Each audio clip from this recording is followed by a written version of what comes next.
তোমাদের সবার একটা কমন প্রশ্ন, ভাই বায়োলজি পড়ি আর ভুলে যাই, বায়োলজি পড়লে মনে থাকে না, বা বায়োলজি শুধু মুখস্থ করতে হয়, এটা একটা ধারণা সবার।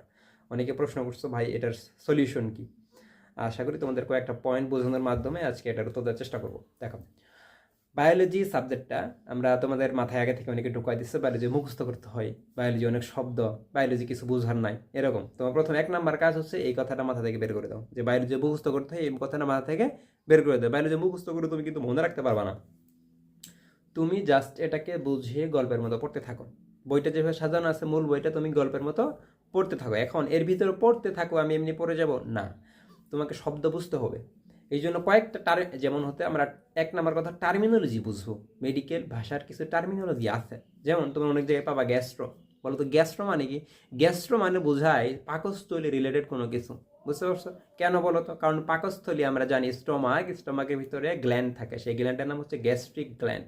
এই গ্যাস্ট্রিক গ্ল্যান্ড থেকে হয় গ্যাস্ট্রিক জুস, মানে ক্ষরণ হয়। এখন এই গ্যাস্ট্রিক গ্ল্যান্ড থাকার কারণে আমরা গ্যাস্ট্রো বলি, বা তোমরা যেমন যারা হচ্ছে যে এই গ্যাস্ট্রো এন্টোলজিস্ট ডক্টর বলি আমরা, যারা এগুলো নিয়ে কাজ করে, ঠিক আছে, স্টমাক রিলেটেড নিয়ে কাজ করবে, যারা গ্যাস্ট্রো এন্টোলজিস্ট বলা হয়। তাহলে গ্যাস্ট্রো বলতে আমরা স্টমাক বুঝাই। তাহলে যেখানে তুমি গ্যাস্ট্রিক মিউকোজা বা তার মানে কি পাকস্থলীর যে স্তর মিউকোজা এরকম।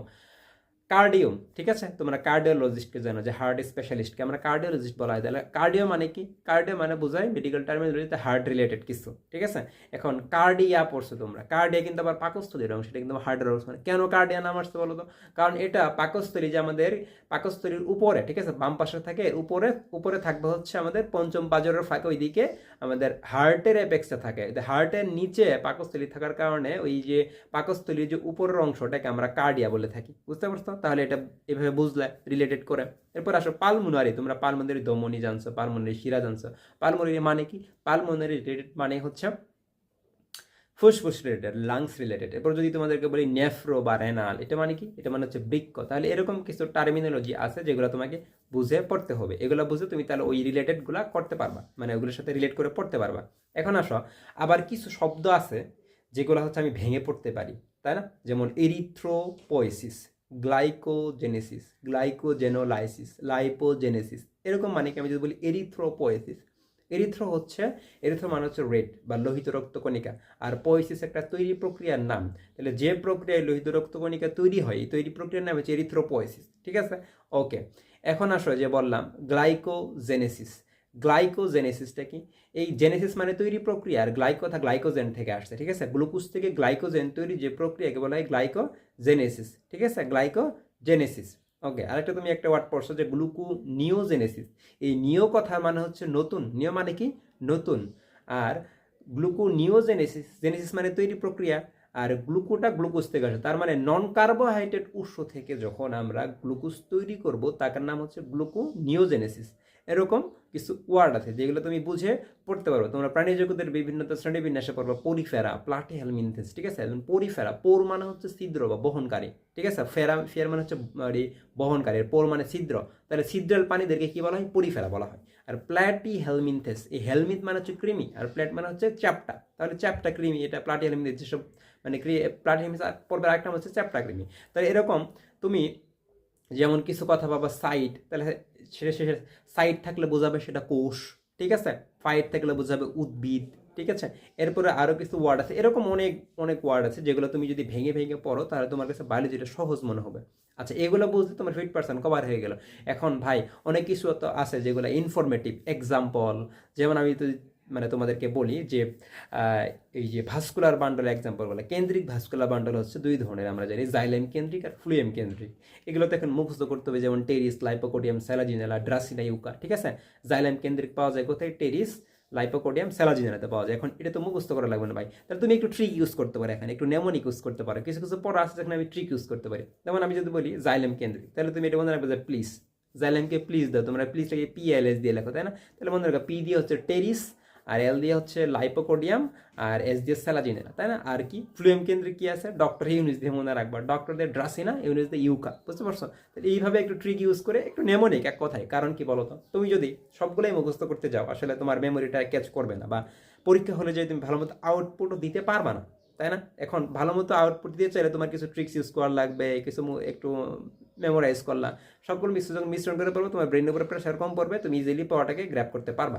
কিন্তু তুমি যদি সবই মুখস্থ করতে যাও, দেখবা তোমার ব্রেন আর এক সময় নিতেছে না, যে সব কিছু না বুঝিয়ে মুখস্থ করতেছি, মনে থাকবে না, ভুলে যাবে, রেসিডুয়াল নলেজ তৈরি হবে না। এরকম কিছু সহজ টেকনিক ট্রিক্স এগুলো দিয়ে যদি পড়ো তুমি, তোমার বায়োলজিটা আশা করি সহজ হয়ে যাবে, বুঝতে পারছো? তারপরে লাস্ট যেটা সবচেয়ে গুরুত্বপূর্ণ সেটা হচ্ছে রিভিশন। তুমি যতই টেকনিক খাটাও, যতই পরে একটা পড়া তুমি একবার পড়লে এক সপ্তাহ পরে ভুলেই যাবে, স্বাভাবিক কথা, ঠিক আছে? এটা সাধারণ জিনিস, তুমি আমরা সবসময় ভুলে যাই, তাই না? তোমার ফেসবুকের পাসওয়ার্ড পর্যন্ত তুমি ভুলে যাও, এটা খুবই গুরুত্বপূর্ণ জিনিস, তাই না? এরকম হয়। তাহলে তুমি কি পড়াটা কি মনে করে একবার পরে সারা জীবন তুমি কি মনে রাখবে? এরকম হবে কখনোই না। এর জন্য কি দিতে হবে? রিভিশন। একই পড়া বারবার পড়ে, এটাই অনেকে পেইন নেই, ভাই একই পড়া বারবার পড়তে মন চায় না, কি করবো? দেখো, তুমি তোমার মাথায় জাস্ট সেট আপ করে দিবে একটা জিনিস, তো তুমি মুখস্থ করতেছো না, জাস্ট খালি পড়াটা বারবার চোখ বুলাইতেছো। যেমন আমি আমার যখন বায়োলজি পড়তাম, তখন আমি ধরো একটা চ্যাপ্টার পড়ছি, তখন ওই পরে যখন নতুন চ্যাপ্টার পড়তে, তখন ওই প্রিভিয়াস চ্যাপ্টারটা আমি জাস্ট চোখ বুলাইতাম, আমার ব্রেনকে বলতাম না যে আমি এটা পড়তেছি, তখন কি জাস্ট দেখতাম, আচ্ছা এই চ্যাপ্টার এটা ছিল, ওকে ডান, এটা ছিল, জাস্ট তুমি রিকল করে গেলে, একবার শুধু রিকল দেখে গেলে, চোখ দিয়ে দেখে গেলে, তোমার মুখ উচ্চারণ করার দেখা মানে দরকার নেই, চোখ দিয়ে শুধু দেখে গেলে যেটা পড়ছিলাম, কত এটা পড়ছিলাম। প্রতিটা নতুন পড়ার আগে যদি তুমি এই কাজটা করতে পারো, বিশেষ করে এটা ম্যাজিকের মতো কাজ করবে একদম। তুমি যখন এক সপ্তাহ এক মাস এটা কন্টিনিউ করতে পারো, তোমার তখন বইয়ের পুরো মেইন তথ্যগুলো, মেইন থিমগুলো তোমার মাথার ভিতরে গেঁথে যাবে। তুমি তখন বই ছাড়া ইজিলি মনে করতে পারবো যে এই এগুলো তো ছিল, আছে এগুলো তো ছিল, যে কোনো কাউকে তখন কোশ্চেন করতে পারো সেগুলো থেকে, যে টপিকের অধ্যায় এই প্রশ্নটা ছিল, এরকম। বুঝতে পারছো আমার কথাটা? তাহলে এই লাস্ট পয়েন্টটা যারা মানতে পারবা, বুঝছো, তারা সুন্দর মতো প্রিপারেশন নিতে পারবে। বায়োলজি তখন তোমাদের একদম পানি ভাত হয়ে যাবে, একদম ইজি হয়ে যাবে, ঠিক আছে? বায়োলজি একদম ইজি হয়ে যাবে, বুঝতে পারছো? তাহলে এই কয়েকটা যে আমি ট্রিক্স বললাম, এগুলো ইউজ করে পড়তে থাকো, আশা করি তোমাদের কাছে বায়োলজিটা একদম সহজ হয়ে যাবে, ঠিক আছে? এরপরও তোমাদের যদি কোনো কোশ্চেন থাকে আমাকে অবশ্যই জানাও, কমেন্ট বক্সে উত্তর দিয়ে দেবো আমি তোমাদেরকে, অথবা আমাকে নক দিয়ে রাখতে পারো, আমি তোমাদেরকে ইনশাল্লাহ উত্তর দেবো। ওকে, যারা এখন এইচএসসি 25 এবং 26 ব্যাচ, তোমাদেরকে একটু বলে রাখি, ঠিক আছে?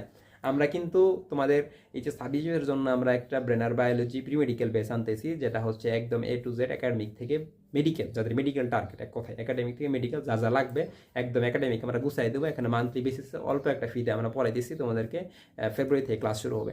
আর এইচএসসি 25 ব্যাচ যারা আছে, তোমাদের জন্য আমরা প্রি মেডিকেল ব্যাচ আনবো, যেটা হচ্ছে বায়োলজি থাকবে, বায়োলজি প্রি মেডিকেল ব্যাচ ফুল, এর পাশাপাশি আমরা কেমিস্ট্রি এবং ফিজিক্সের এক্সাম বেস রাখবো, বুঝতে পারছো? এটা একটা অন্য দেশে আলাদা, অন্য যে কোনো প্ল্যাটফর্ম থেকে আমরা আলাদা আলাদা একটা বেস আনতেছি, বুঝতো? আমরা ফুল, কারণ কোনো জায়গায় কোনো কোচিংয়ে তোমাকে এইচএসসির আগে পুরো মেডিকেল পড়াই দিবে না, কিন্তু প্রি মেডিকেল বেসে তোমাকে ভর্তি করে রাখবে, ঠিক আছে? কিন্তু আমরা তোমাদেরকে বায়োলজি বেস আনবো, বায়োলজি পড়া রাখবো। তুমি যদি বায়োলজি পড়া শেষ করতে পারো, তোমার 50-60% প্রিপারেশন তুমি আগায় থাকবে। কেমিস্ট্রি ফিজিক্সের প্রিপারেশন একদম ইজি, ঠিক আছে? সুন্দর মতো জাস্ট প্যাটার্নটা জানলে ওটা বুঝতে পারবে। বায়োলজি নিয়ে প্যারা খাই বেশি, এই জন্য আমরা বায়োলজিটাকে তোমাদেরকে এইচএসের আগে শেষ করে দেবো ইনশাল্লাহ। ওকে, তাহলে তোমরা এটা ডিটেলস পেয়ে যাবে আমাদের গ্রুপে, অথবা এগুলো সঙ্গে জানতে আমাকে নক দিতে পারো, ইনশাল্লাহ তোমাদেরকে জানাবো। আল্লাহ হাফেজ, তাহলে এইভাবে পড়তে থাকো, ঠিক আছে? ওকে।